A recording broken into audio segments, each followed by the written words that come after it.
बिस्मिल्लाहिर्रहमानिर्रहीम। हमारा जो टॉपिक है आज का वो है क्वांटाइजेशन ऑफ इलास्टिक वेव्स। सबसे पहले हम देखते हैं कि क्वांटाइजेशन क्या होता है। It is process of constraining an input from continuous to discrete values. ये एक ऐसा प्रोसेस है जिसके अंदर हमने जो इनपुट देनी है वो कॉन्टीन्यूअस की बजाय हमने डिस्क्रीट वैल्यूज पुट करनी है।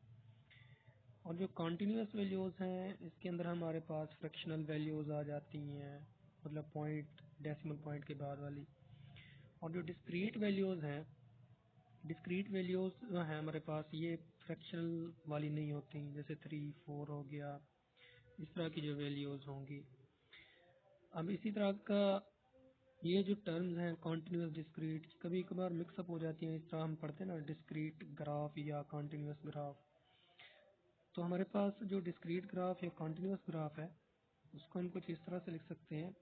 अगर मैं पहले कॉन्टीन्यूअस ग्राफ बनाऊं तो ये एक्स और वाई को अगर रिप्रेजेंट करें तो इस तरह के जो हमारे पास ग्राफ होते हैं ना, ये जो वैल्यूज़ इस तरह की या इस तरह के जो ग्राफ हमारे पास आते हैं, तो ये जो ग्राफ होगा इस ग्राफ को हम कहेंगे कि ये कॉन्टीन्यूअस ग्राफ है। तो इसी तरह अगर हम मेंशन करें कि हमारे पास जो डिस्क्रीट ग्राफ होता है वो किस टाइप का हो सकता है। अगर ये देखें हमारे पास इस तरह का ग्राफ शो हो रहा है तो हम कह सकते हैं कि ये जो ग्राफ होगा ये ग्राफ हमारे पास डिस्क्रीट वैल्यूज़ का ग्राफ होगा। नेक्स्ट हम देखते हैं, ये हमारे पास होगी डेफिनेशन। अब देखते ये हैं कि इलास्टिक वेव्स क्या होती हैं। When particles are displaced by a force proportional to the displacement and the particle restore to their original position। अगर हम किसी भी पार्टिकल्स के ऊपर फोर्स लगाते हैं तो जाहिर सी बात है वो पार्टिकल डिस्टर्ब होंगे। जब वो पार्टिकल डिस्टर्ब होते हैं तो वो अपनी पोजीशन ओरिजिनल पोजीशन को छोड़ देते हैं। तो अगर उनके अंदर कैपेसिटी है कि वो वापस अपनी ओरिजिनल पोजीशन में आ जाएं, तो जब वो अपनी ओरिजिनल पोजीशन में आ जाते हैं तो उनके अंदर जो वेव्स प्रोड्यूस होंगी उन वेव्स को हम कहेंगे कि ये इलास्टिक वेव्स हैं।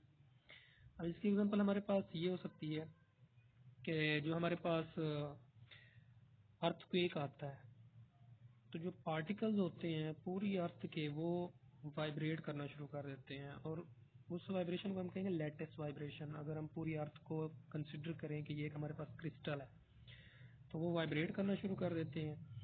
तो जब अर्थक्वेक खत्म हो जाता है तो वापस वो अपनी ओरिजिनल पोजीशन की जानिब आ जाते हैं। तो वहाँ पर जो वेव्स होंगी उनको भी हम कह सकते हैं कि these are the elastic waves.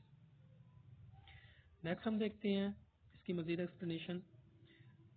जो एनर्जी है लेटेस्ट वाइब्रेशन की, अभी जो मैंने एग्जांपल दिया अर्थक्वेक की, तो वो क्वांटाइज्ड रहती है because we are discussing the topic quantization of elastic waves. जब हम लेटेस्ट वाइब्रेशन की बात करते हैं तो लेटेस्ट वाइब्रेशन में हमारे पास फोनॉन आते हैं। जैसे हम कहते हैं quantum of energy for lattice vibration is phonon. अगर हम फोटॉन की बात करें, quantum of energy for electromagnetic waves और electromagnetic radiation is photon. Phonon का कंसेप्ट डेबाई ने दिया था और फोटॉन का कंसेप्ट जो है ना ये प्लॉन्क्स ने दिया था। अब देखते हैं कि रिप्रेजेंटेशन कैसे है, फोनॉन को किस तरह रिप्रेजेंट करते हैं और फोटॉन को रिप्रेजेंट किस तरह करते हैं। अगर हम देखें कि हमारे पास जो फोनॉन है, फोनॉन की रिप्रेजेंटेशन कुछ इस तरह से होती है। ये अगर फोनॉन को रिप्रेजेंट करना हो तो ये फोनॉन की रिप्रेजेंटेशन इस तरह से होगी। अगर हम देखें फोटॉन को तो फोटॉन की रिप्रेजेंटेशन कुछ इस तरह से होती है। जैसे हम सिंपली एक वेव को रिप्रेजेंट करने के लिए यूज करते हैं ना, ये इस तरह से। तो ये जो है ये हमारे पास फोटॉन की रिप्रेजेंटेशन होती है। नेक्स्ट हम देखते हैं हमारे पास हार्मोनिक ऑसिलेटर हमने पढ़ा क्वांटम में। हम जानते हैं कि हार्मोनिक ऑसिलेटर की जो एनर्जी है वो है E = n + 1/2 h cut omega. अब यहाँ पर E हमारे पास एनर्जी, N हमारे पास नंबर ऑफ वाइब्रेशंस और H कट जो है हमारे पास ये रिड्यूस्ड प्लॉन्क कांस्टेंट है, ओमेगा हमारे पास एंगुलर फ्रीक्वेंसी है।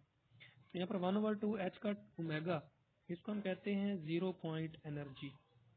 अगर हम 1/2 H कट ओमेगा की वैल्यू 0 पुट कर देते हैं, क्योंकि हम इसको 0 पॉइंट एनर्जी कह रहे हैं, इसको अगर हम 0 पुट कर देते हैं तो जो हमारे पास एनर्जी आएगी, energy E is greater than 0 because N is also present.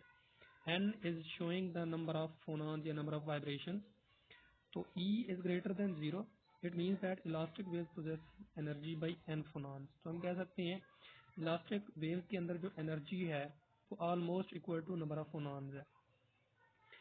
अब यहाँ पर एक नोट करने की चीज़ है, वो ये है कि अगर हम एनर्जी देखें हार्मोनिक ऑसिलेटर की एवरेज, जिसे हम कहते हैं एवरेज एनर्जी, तो एवरेज एनर्जी के अंदर हमारे पास हाफ काइनेटिक एनर्जी और हाफ पोटेंशियल एनर्जी होती है, और वो जो टोटल एनर्जी होगी हार्मोनिक ऑसिलेटर की वो डिस्ट्रीब्यूटेड होती है between these two energies, that is kinetic energy and the potential energy.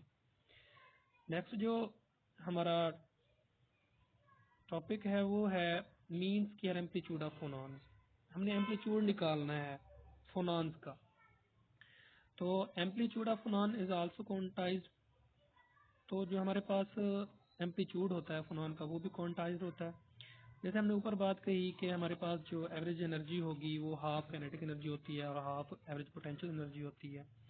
तो average kinetic energy is equal to 1/2 mv square. Similarly average potential energy is equal to 1/2 kx का square.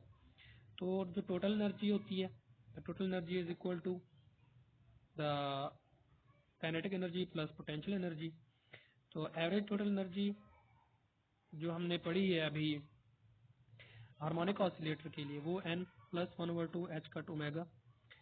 अगर equi partition देखा जाए, equi partition में एक point ऐसा होता है जब काइनेटिक एनर्जी ऑलमोस्ट इक्वल हो जाती है पोटेंशियल एनर्जी की, तो हमारे पास जो ई टोटल है, जब हम kinetic energy plus potential energy की जगह हम काइनेटिक एनर्जी पुट कर देते हैं क्वेश्चन नंबर ए में, तो हमारे पास ई टोटल बन जाता है kinetic energy plus kinetic energy. तो जब दोनों काइनेटिक एनर्जी को हम ऐड करते हैं तो ई टोटल हो जाता है 2 काइनेटिक एनर्जी। तो ये हमारे पास इक्वेशन नंबर बी आ गई। अब हम जानते हैं कि जो हमारे पास डिस्प्लेसमेंट है फॉर द हार्मोनिक ऑसिलेटर वो है u is equal to you naught cos के एक्स कॉज ओमेगा टी। अब यहाँ पर जो u है ये हमारे पास डिस्प्लेसमेंट है और u नॉट हमारे पास एम्पलीट्यूड है। अब जो ऊपर हमने पढ़ा कि हम अब निकालना क्या चाहते हैं, अब हम निकालना चाहते हैं मीन स्क्वायर एम्पलीट्यूड ऑफ फोनॉन्स। तो एम्पलीट्यूड को निकालने के लिए हमें पहले इस इक्वेशन का सहारा लेना पड़ेगा, u is equal to you naught cos के एक्स कॉज ओमेगा टी। तो काइनेटिक एनर्जी हम जाते हैं 1/2 m v स्क्वायर। तो जो हमारे पास v स्क्वायर है this is the average velocity. तो वेलोसिटी हम जानते हैं, velocity is time derivative of displacement. तो v is equal to partial u over partial t आएगा। अब अगर हम v का स्क्वायर ले रहे हैं तो पार्शियल u और पार्शियल t का भी स्क्वायर हो जाएगा। अब जो u की वैल्यू है, u की वैल्यू क्या थी, u is equal to you naught cos के एक्स कॉज ओमेगा टी, इसकी वैल्यू उठा के यहाँ पर पुट करें तो क्या बनेगा, average v square is equal to partial u और पार्शियल टी का स्क्वायर इज इक्वल टू, इसका डेरिवेटिव ले लेते हैं तो हमारे पास डेरिवेटिव क्या बनेगा, यू नॉट कॉज के एक्स। अब cos omega t, cos omega t का डेरिवेटिव लेंगे माइनस साइन आएगा, तो minus omega T multiply by omega, minus बाहर आ जाएगा तो ये जो टोटल इक्वेशन बनेगी वो बनेगी माइनस यू नॉट कॉज के X sine omega T multiply by omega इसका स्क्वायर। अब जब हम इसका स्क्वायर लेंगे तो V square is equal to you naught square omega square cos square K X sine square omega T. तो ये जो इक्वेशन है ये हमारे पास सी है। अब हम जानते हैं कि अगर हम एक का एवरेज लें तो वो हमारे पास ऑलमोस्ट 1 ही आता है। तो 1 is equal to sine square theta plus cos square theta, ये भी हम जानते हैं। अगर हमारे पास एवरेज वैल्यूज हों sine square theta is equal to cos square theta, अब ये कैसे इक्वल आते हैं, अब हमें पता है कि हमारे पास रेंज होती है साइन स्क्वायर थीटा की, साइन स्क्वायर थीटा की जो रेंज होती है वो होती है -1 से +1 की जानिब, -1 से +1 की जानिब। और सेम इसी तरह जो हमारे पास कॉज है उसकी जो रेंज होती है वो +1 से -1 की जानिब होती है। तो अब देखें, एक पॉइंट ऐसा है दोनों साइन और कॉज के दरमियान जो कि बराबर होगा। बराबर कहाँ पे होगा? तो वो वाला पॉइंट जो होगा वो ये वाला होगा, ये पॉइंट। इस पॉइंट के ऊपर साइन की रेंज भी और कॉज की रेंज भी दोनों की इक्वल होगी। तो इसी वजह से हमने साइन को ऑलमोस्ट इक्वल किया है कॉज स्क्वायर के। उसके बाद नेक्स्ट हम देखते हैं, अब जो हमारे पास sine square theta is equal to cos square theta, इनकी हम वैल्यूज पुट करते हैं इक्वेशन डी में। हमारे पास ये जो इक्वेशन आई थी 1 is equal to sine square theta plus cos square theta, ये डी थी। अब इसके अंदर वैल्यूज पुट करते हैं, sine square theta plus cos square theta की जगह आ जाएगा साइन स्क्वायर थीटा बराबर है 1, तो 2 sine square theta is equal to 1, तो 2 इधर आके डिवाइड हो जाएगा, sine square theta is equal to 1/2।